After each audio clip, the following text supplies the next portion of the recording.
any room you go into or anything you do, it seems like you question, why am I getting to enjoy this? Mm-hmm. And not my son who has a whole life to live, or had a whole life to live, where you've lived your life, part of it. You still have a whole chapter, many chapters. And it sounds like you're focusing a lot on what you've lost. You walk into his room, you lost your son. And then that triggers a frustration. Yeah. At God. Like, why would you take my son? Why am I the one to enjoy life? Why am I, why did you pick me and not my son? Yeah. Have you thought of any ways to cope with that grief? Because grief is completely normal. You're not any different than a person, especially if you've lost a son, somebody that you loved. Some people grieve more. Some people grieve less. Sounds like your family grieves less, but you grieve more. I mean, I guess I don't even know how you would even be able to cope with it. Mm-hmm. Like, it doesn't make sense. Mm-hmm. So, even just saying, like, coping with it just doesn't even seem fair. Like, I don't think that that's even something I really have wanted to think about or even want to think about, because personally I don't think that it's fair. Okay. Would you consider saying, as if you were given a timeline of all of the events in your life of loss, so whether it went from a job loss all the way to the most recent loss of your son, have you ever thought of maybe creating a timeline of just kind of laying out all the loss in your life, but also, on the other flip side, listing out your blessings in your life? Maybe since you're a kid, a blessing to all the way up until now. Have you ever considered, or would you be willing, that if writing out a timeline of the losses and the blessings of your life, just to see as a physical diagram? I guess, like, I'll try it, I guess. Okay. Yeah. Well, I'm going to write out a timeline of all of the losses and blessings. And I'll just give you 30 seconds to a minute just to roughly write down some that come to mind right away. We can take this and work on it in our next session. We can evaluate more. But here's some losses and blessings, a timeline. But just go ahead and take about 30 seconds to a minute. Write down a few losses and blessings of your life.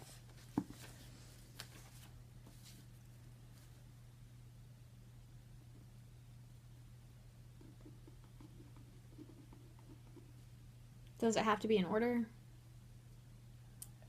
As close to being in order would be good.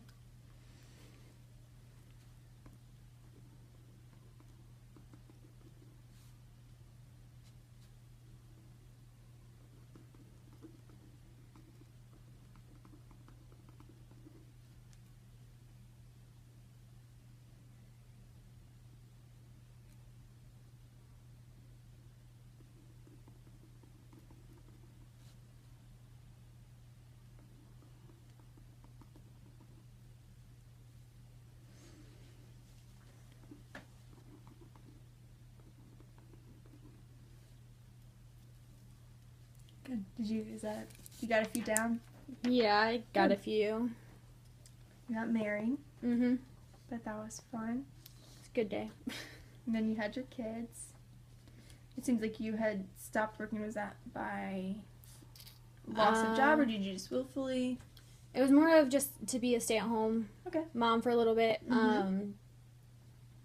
Just, I guess, financially, it was a little bit easier for us to do that than to like hire a nanny or a babysitter all the time for like pay daycare and all of that stuff. So it wasn't my ideal situation, but it's what we had to do for a little while. Okay, sure, understandable. And then obviously the last thing so far is the loss of your son. But even just taking a look at this timeline, and just the 30 seconds or a minute or so that you just had just to roughly think of a few things on the top of your head, I count 3 blessings and 2 losses. Yeah, it's all I could think of in 30 seconds. Which is pretty I think that's something to consider, that even during this time of grief and loss, you're able to come up with 3 blessings and only 2 losses.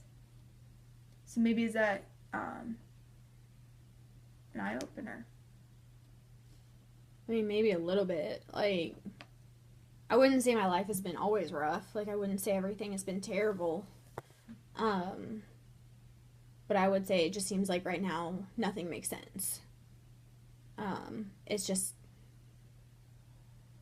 because life has been going decently well. And I mean, I know everyone has ups and downs. I get that. Like, I mean, been in church my whole life. Like, you hear all those stories all the time about things like that. But it doesn't seem like anything makes sense right now.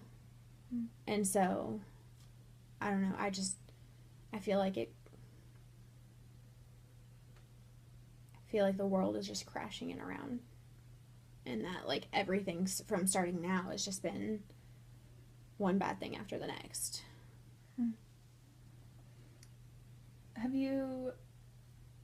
So even though pointing out that you had 3 blessings and 2 losses, I still sense that you have a ton that you haven't explored emotional-wise and grief-wise, that it's almost like it's built up, like this ball that you don't know how to describe or put a word to it. Would you, it sounds like almost you're kind of held back of what you can say. You know, your husband thinks this, so you're going to counseling because your husband wants to go to counseling, but that's not something real to you, because your desire to go to counseling wasn't your choice. I mean, it was your choice, but it wasn't your idea. I think something that would be beneficial, and this is something that I know many people struggling with a loss or any type of grief going on in their life, including myself, would be to journal everything out. And because you're so questionable with God, you know, I'm not God. I can't tell you the answers, you know, why, and all these whys that you have. As much as I wish I could, I can't, but I can counsel you, and I can encourage you to, and be with you every step of the way until you do overcome this grief. The first step I do want to maybe challenge you in is designating a time of the day to allow yourself to cry and to let this grief out. Not so that it's taking away your whole day. For instance, you had mentioned that even when you go to the car, you want to go to the room, you just get, the emotions just pour out, and then you get angry again, and then you question God again, and then all the whys come back. So maybe just taking a part of your day and designating, okay, exactly at 2 o'clock from 2 to 2:15, I'm going to allow myself my own time. Whether your family needs to grieve or not, that doesn't even matter. What matters is you and taking care of yourself as well. So allowing yourself time to grieve, to let the pain, the hurt, the frustration out. I think tears are a way, this is just my personal opinion, tears are a way of letting that stuff that's not physical, to let it physically out. The tears resemble all that pain, all that frustration, to physically leave your body. So allow yourself to cry. Don't hold back because your family doesn't see themselves as grieving, or that they've moved on, because I think you definitely have a lot that you want to pour out but you don't know how. And are you willing to do some homework for our next session that we can kind of explore?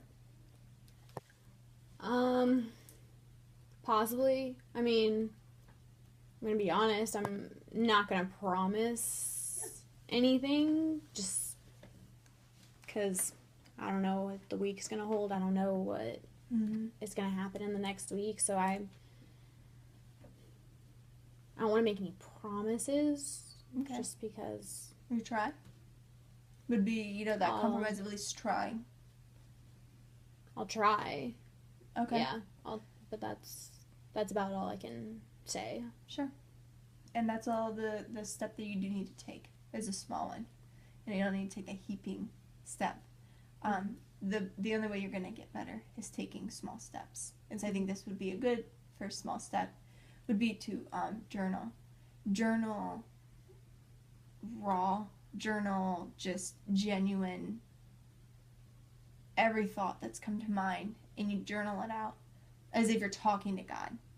So we know that through prayer as believers that is talking to God, but sometimes getting out physically, just the emotion, the frustration, getting that out in a journal of asking and just being completely and brutally honest, bluntly, with why did this happen, any thought that has come across.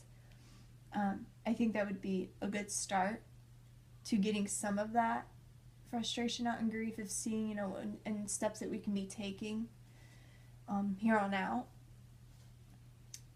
And then throughout the week, and this would be a stretch, we've got, plenty of sessions to be working through this, so I don't want you to feel overwhelmed. And if you do feel overwhelmed, let me know, or don't even do it, and you gotta talk about that in the next session. But if you're feeling like pushing yourself to be a little stronger, counteract those. Anything that comes to mind that might be an answer to those questions, or an idea or realization that might come to mind a few days from now when your mind's a little bit clearer. It might not be a lot, but it might be a little bit clearer, and you might get a little bit more of an idea. Just jot that down in the journal. And again, I won't be reading your journal. This is completely for you and you only, in between you and God. And whatever you want to share, that's up to you. You can share whatever you want, but I'm not going to require you to share what's in that journal, because I think we need just that honesty and that trust of, I can say whatever I want without judgment, without the feeling of what if they think, what are they going to think when I share this. So I think this week I really would challenge you to get a journal and to write any thought, any question, any why or frustration that you have towards God. Journal that, and then maybe counteract some of that with some of any thought that might be a positive thought that came to mind. I guess, I might try it. I don't know. I just, personally in this moment, I guess I don't really see how that would help too much. Mm-hmm. But, I'll give it a shot. Okay. Just because I don't really even think God cares in this moment, so what's the point of talking to him about it? But,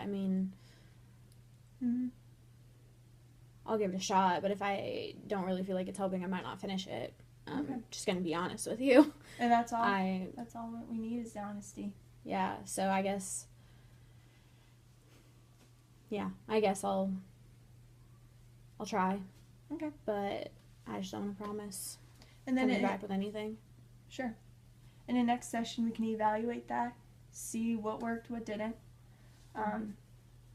You've got time, and unfortunately, allowing that time is what's going to heal us. So, we don't have to start off big. We can start off with small steps. Yeah. Okay. Okay. So we'll go ahead and we'll try the journal. We'll try journaling and counteracting that. And if you would like to extend your blessings and loss timeline, you can take that with you. Work on that if you want. Again, nothing is mandatory. Don't think you're only doing this because you have to. Do it because you felt encouraged to do it, or this might help. But again, we can evaluate that in the next session and see what worked with you, and see what came about with that. And we'll take the next steps from there. Okay. Alrighty. Well, I look forward to our next session. Yeah. So hopefully. Okay. Yeah. Well, can I pray with you to end our session today? Or pray for you when you walk out? We don't have to pray with you, but do you mind if I pray at least for you on my own time? I'd be okay with you praying on your own time, but to be honest, right now, I'm not sure I really want to pray. I don't really feel okay with that. Okay. That's fine. Well, we'll see you next week then. All right.